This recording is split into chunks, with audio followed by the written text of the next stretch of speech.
Captain Kurt's garage. We're broadcasting this time from miles beneath the Earth's surface in an undisclosed location. No, actually, we're just in the damn garage. I'm going to show you the car here. Got the bucket seats in. I went ahead, since I had my seal plates off, I went ahead and ordered some new ones because my old ones looked like they came off the Titanic and they were beat to hell. Plus they had all the wrong screws in them somebody put in there, so I got all the right stuff now. But we're going to work on getting the B&M shifter installed in here today. As you can see, I've already kind of picked my location for it. Kind of marked it out with a marker where I need to drill my holes and everything. So that's what the project is for today. We're going to see what all we can screw up. What happened?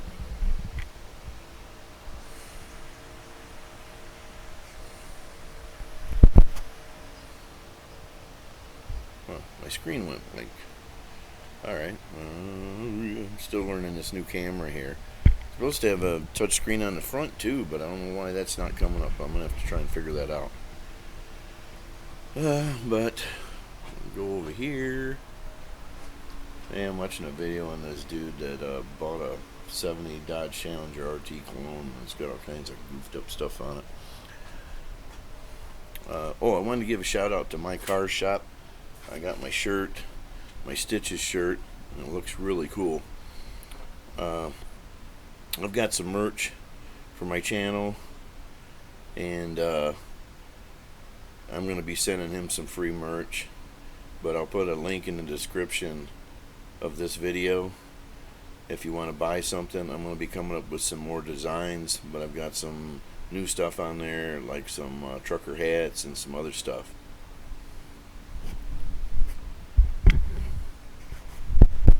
Where's my screen keep turning off? Okay, anyway, here is the shifter. It's a B&M Star shifter. The instructions really aren't that great. I went and looked at some videos on how to set this up. It's pretty simple. You got the dip switches here, which I really don't need them, so I'm not even going to put them on. That's for your backup lights and your neutral safety, but I think that's built into the transmission pretty much. So, and a big old pile of bolts and clips and stuff. So, I'm gonna get going on this, and then I'll be back in a minute.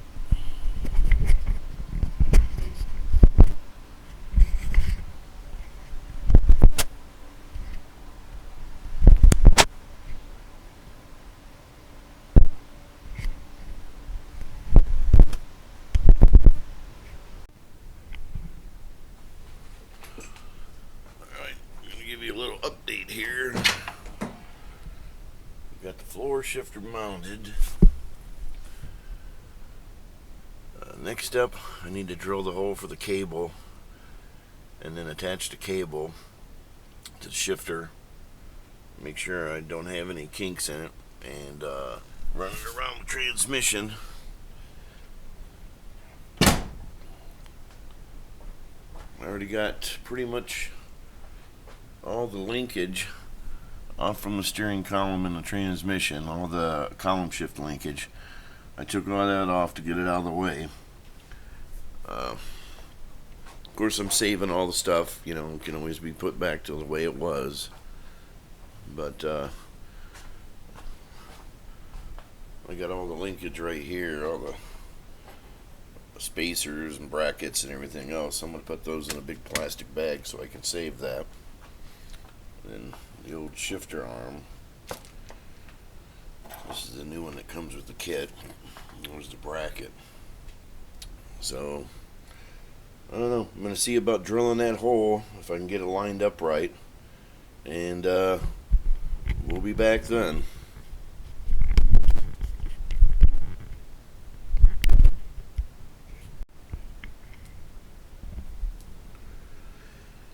Alright, pretty much got this attached. Got a couple bolts through the floor and I used a couple of self-tampers. Kind of rigged it up a little bit. You can see I didn't want them going too far through there, sticking out, so I put like a nut as a spacer. But it seems, I mean, this thing ain't budging, man. It's down, like, it ain't going nowhere. So I'm probably gonna drill the hole for the cable here in a minute, and then we'll be back. Alright, got the shifter, as you can see, bolted down a couple of spots and a couple of tampers, self-tampers. I think this should hold it. I got enough where I could put in another like self-tamper right here, but I'm not going to. This thing it's in there pretty sturdy.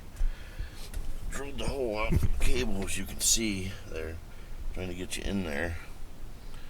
I tried not to drill it too big because I only have certain size rubber plugs, but I got it kind of close, so I got it in there, and then I laid some super glue around it and try and help hold the rubber boot in there. Next thing I'm going to do is I'm going to try and put like a slit in that, so that way the cable can slide through and it helps keep, shit from getting up in there. But I'm going to see if I can do that, and we'll be right back.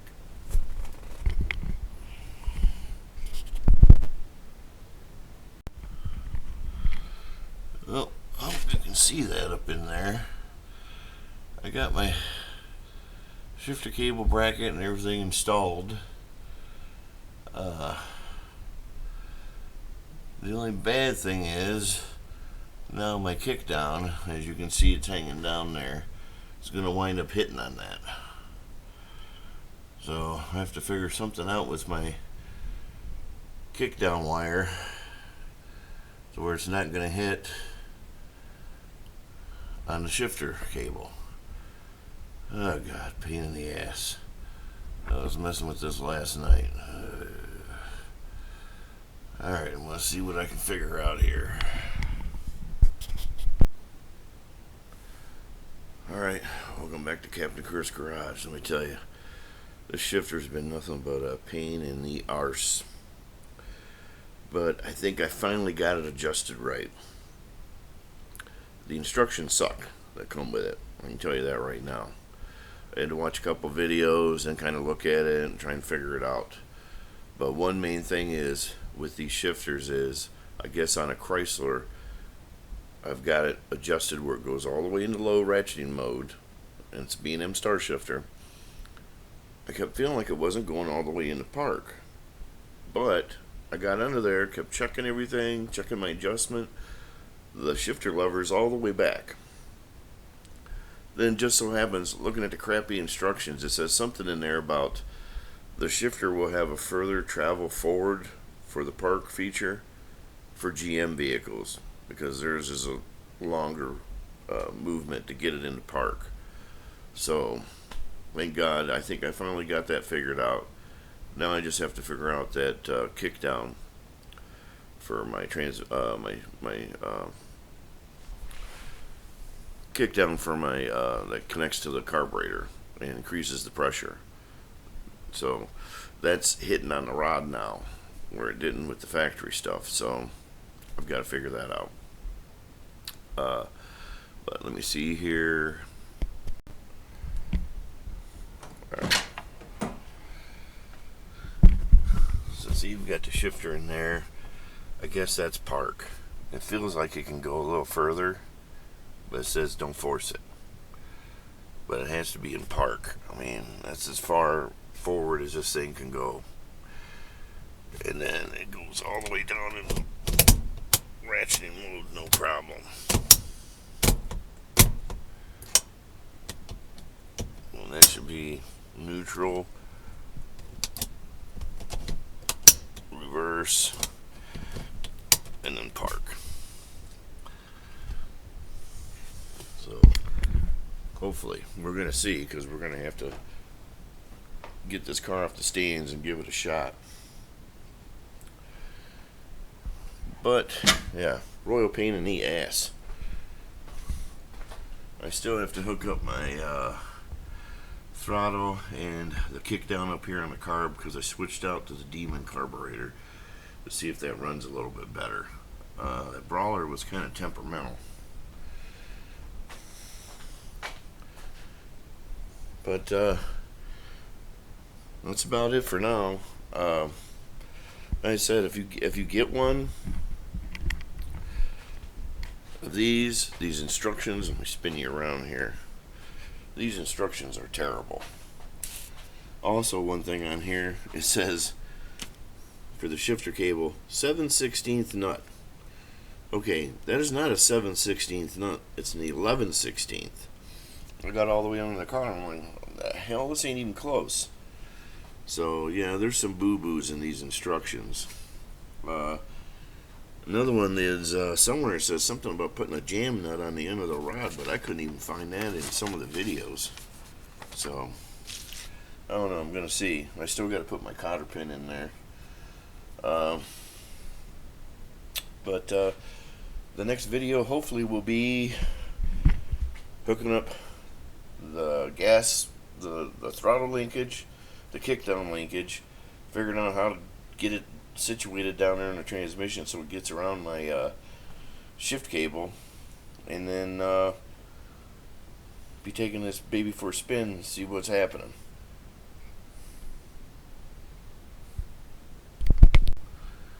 Alright, that's it for this episode.